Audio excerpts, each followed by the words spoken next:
Обвинителката Ленче Ристоска тврди дека е изложена на притисоци и закани поради предметите што ги води против ВМРО ДПМН.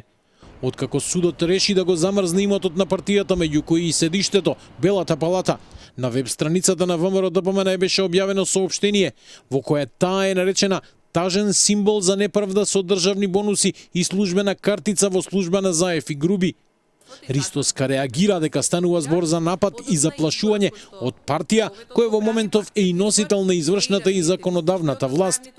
Потсети дека токму таа како обвинителка ги застапува предметите Талир 1 и Талир 2, во кои ВМРО ДПМН и нејзини поранешни функционери се обвинети за перење пари и незаконско стекнување имотна корист.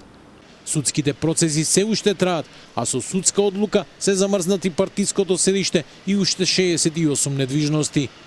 Соопштението на политичката партија ВМРО ДПМН, која во моментот е и носител и на извршната и законодавната власт, не е само критика на мојата работа како обвинител, туку со оглед дека се споменува крај и време на вистинска правда. Ова соопштение испраќа намерна порака за заплашување и влијание врз мојата работа како јавен обвинител. Впрочем, ова соопштение е само уште еден од низата напади на кои сум изложена изминатиот период.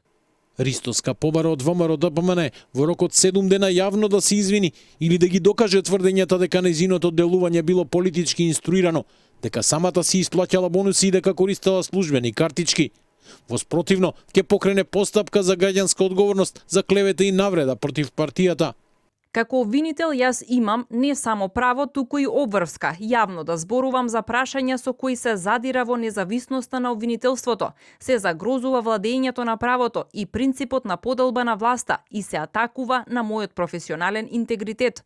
Мојата работа како јавен обвинител е борба со криминалот и таа секогаш се базира на заштита на јавниот интерес, без оглед кој се јавува како сторител на кривични дела.